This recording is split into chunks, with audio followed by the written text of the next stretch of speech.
The Gospel according to St. John, chapter 1, verses 1 to 14. The Word became flesh. In the beginning was the Word, and the Word was with God, and the Word was God. He was with God in the beginning. Through him all things were made. Without him nothing was made that has been made. In him was life, and that life was the light of all mankind. The light shines in the darkness, and the darkness has not overcome it. There was a man sent from God whose name was John. He came as a witness to testify concerning that light, so that through him all might believe. He himself was not the light. He came only as a witness to the light. The true light that gives light to everyone was coming into the world. He was in the world, and though the world was made through him, the world did not recognize him. He came to that which was his own, but his own did not receive him. Yet to all who did receive him, to those who believed in his name, he gave the right to become children of God. Children born not of natural descent, nor of human decision, or a husband's will, but born of God. The Word became flesh and made his dwelling among us. We have seen his glory, the glory of the one and only Son, who came from the Father, full of grace and truth.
Luke 22, verses 39 to 46. Jesus went out as usual to the Mount of Olives, and his disciples followed him. On reaching the place, he said to them, "Pray that you will not fall into temptation." He withdrew about a stone's throw beyond them, knelt down and prayed, "Father, if you are willing, take this cup from me, yet not my will, but yours be done." An angel from heaven appeared to him and strengthened him. And being in anguish, he prayed more earnestly, and his sweat was like drops of blood falling to the ground. When he rose from prayer and went back to the disciples, he found them asleep, exhausted from sorrow. "Why are you sleeping?" he asked them. "Get up and pray so that you will not fall into temptation."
When he had finished praying, Jesus left with his disciples and crossed Kidron Valley. On the other side there was an olive grove, and he and his disciples went into it. Now Judas, who betrayed him, knew the place, because Jesus had often met there with his disciples. So Judas came to the grove, guiding a detachment of soldiers and some officials from the chief priests and Pharisees. They were carrying torches, lanterns, and weapons. Jesus, knowing all that was going to happen to him, went out and asked them, "Who is it you want?" "Jesus of Nazareth," they replied. "I am he," Jesus said, and Judas the traitor was standing there with them. When Jesus said, "I am he," they drew back and fell to the ground.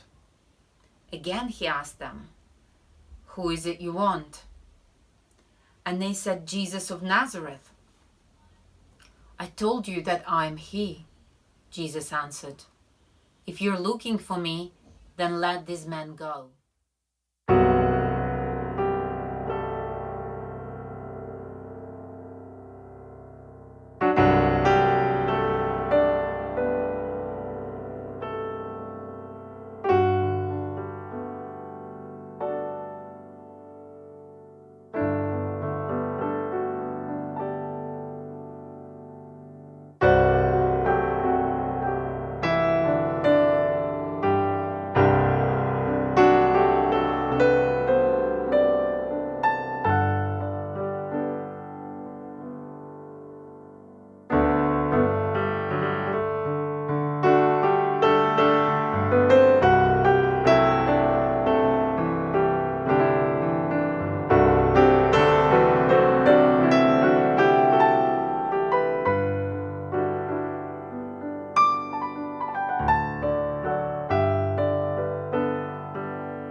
reading is taken from Matthew 26, verse 69 to 75. Peter says he doesn't know Jesus. At that time, Peter was sitting in the courtyard.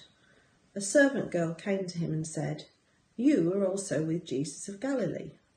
But Peter said to all the people there, that he was never with Jesus. He said, "I don't know what you're talking about." When he left the courtyard and was at the gate, another girl saw him. She said to the people there, "This man was with Jesus of Nazareth." Again Peter said he was never with him, saying, "I swear I don't know this man Jesus." A short time later, some people standing there went to Peter and said, "Surely you're one of those who followed Jesus. The way you talk proves it." Then Peter began to place a curse on himself and swear, "I don't know the man." At once a cockerel crowed, and Peter remembered what Jesus had told him. "Before the cockerel crows, you will say 3 times that you don't know me." Then Peter went outside and cried bitterly. Early the next morning, all the leading priests and elders of the people decided that Jesus should die. They tied him, led him away, and turned him over to Pilate, the governor. Judas, the one who had given Jesus to his enemies, saw that they had decided to kill Jesus. Then he was very sorry for what he had done. So he took the 30 silver coins back to the priests and leaders, saying, "I sinned. I handed over to you an innocent man." The leaders answered, "What is that to us? That is your problem, not ours." So Judas threw the money into the temple. Then he went off and killed himself by hanging.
Mark chapter 15, verses 1 to 15.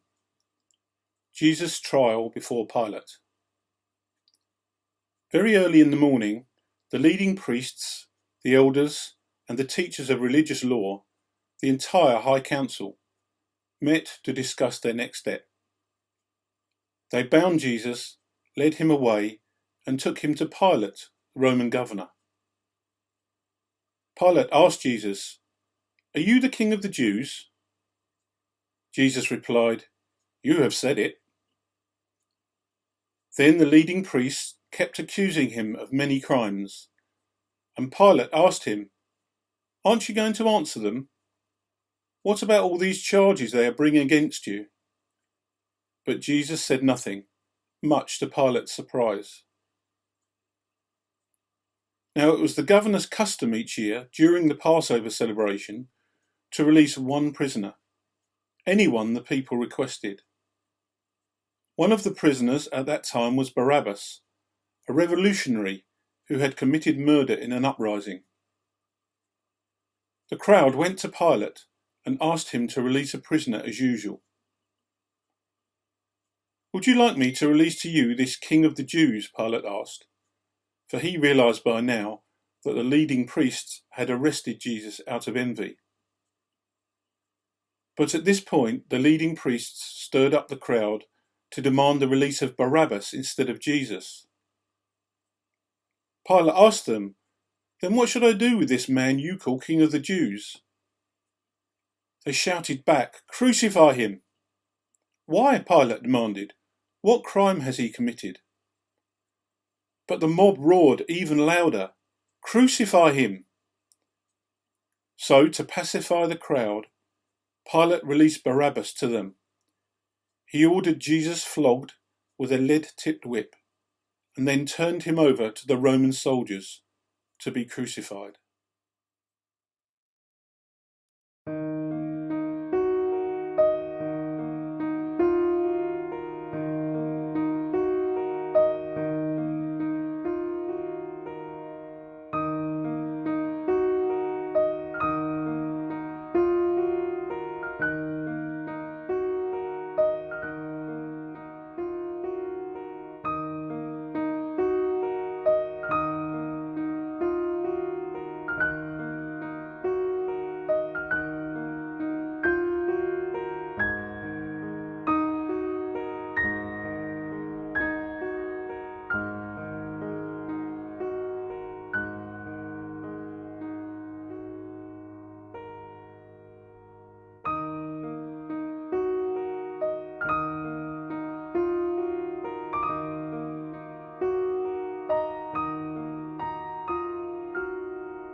The governor's soldiers took Jesus into the governor's palace, and they gathered all around him.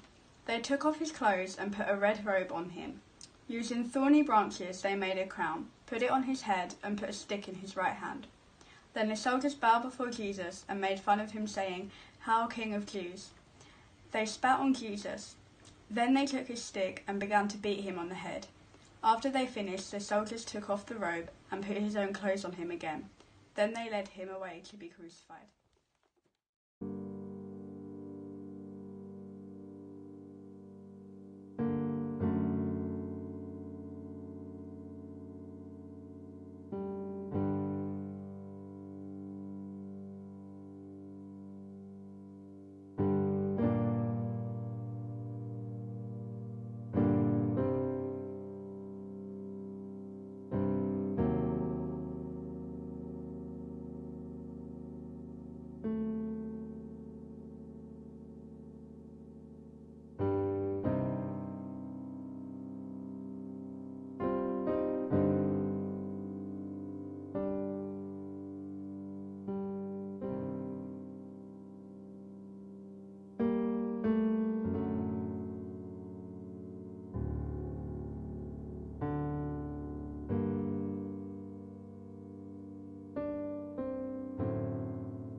Matthew 27, verses 32 to 44.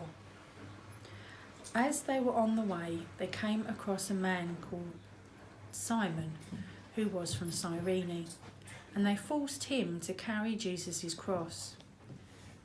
Then they went out to a place called Golgotha, which means Skull Hill. The soldiers gave him wine mixed with bitter gall, but when he tasted it, he refused to drink it. After they had nailed him to the cross, the soldiers gambled for his clothes by throwing dice. Then they sat around and kept guard as he hung there.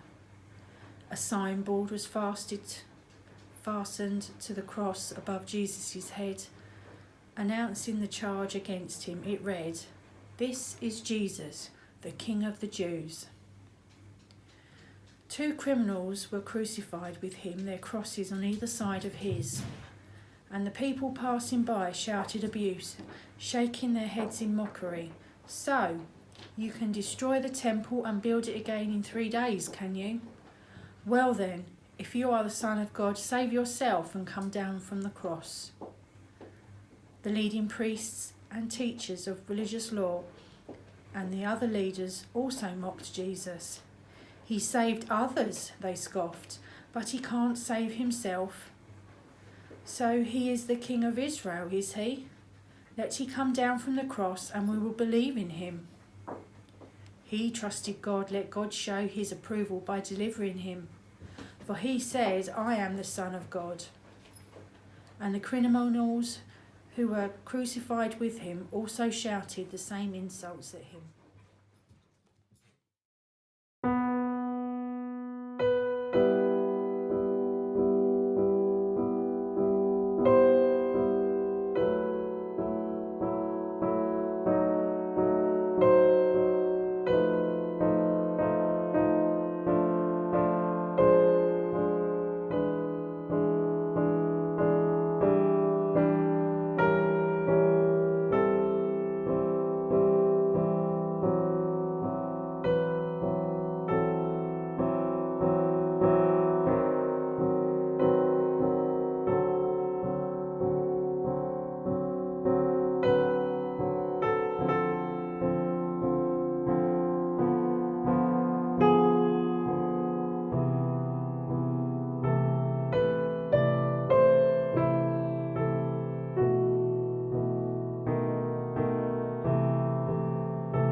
This reading is taken from Luke 23 verses 44 to 49.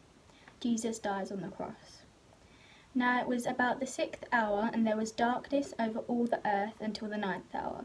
Then the sun was darkened, and the veil of the temple was torn in two. And when Jesus had cried out with a loud voice, he said, "Father, into your hands I commit my spirit." Having said this, he breathed his last. So when the centurion saw what had happened, he glorified God, saying, "Certainly this was a righteous man." And the whole crowd who came together to that sight, seeing what had been done, beat their breasts and returned. But all his acquaintances and the women who followed him from Galilee stood at a distance watching these things.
Mark chapter 15, verses 42 to 46.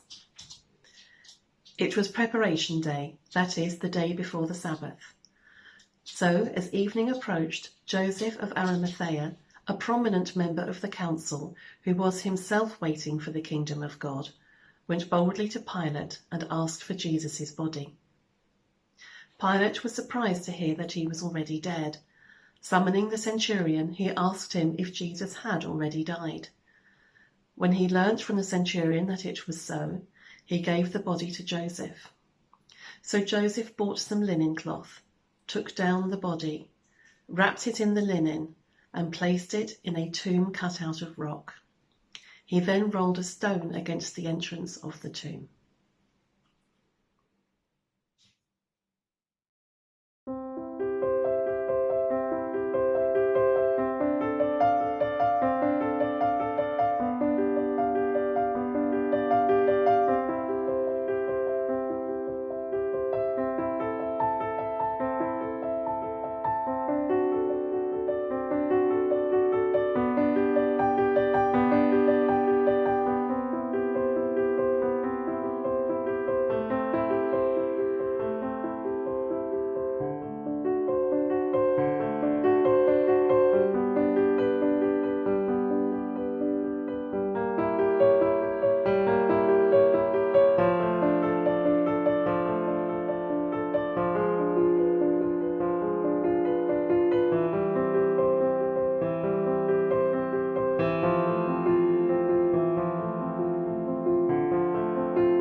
Who has believed our message, and to whom has the arm of the Lord been revealed?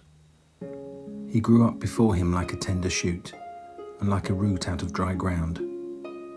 He had no beauty or majesty to attract us to him, nothing in his appearance that we should desire him. He was despised and rejected by mankind, a man of suffering and familiar with pain, like one from whom people hide their faces.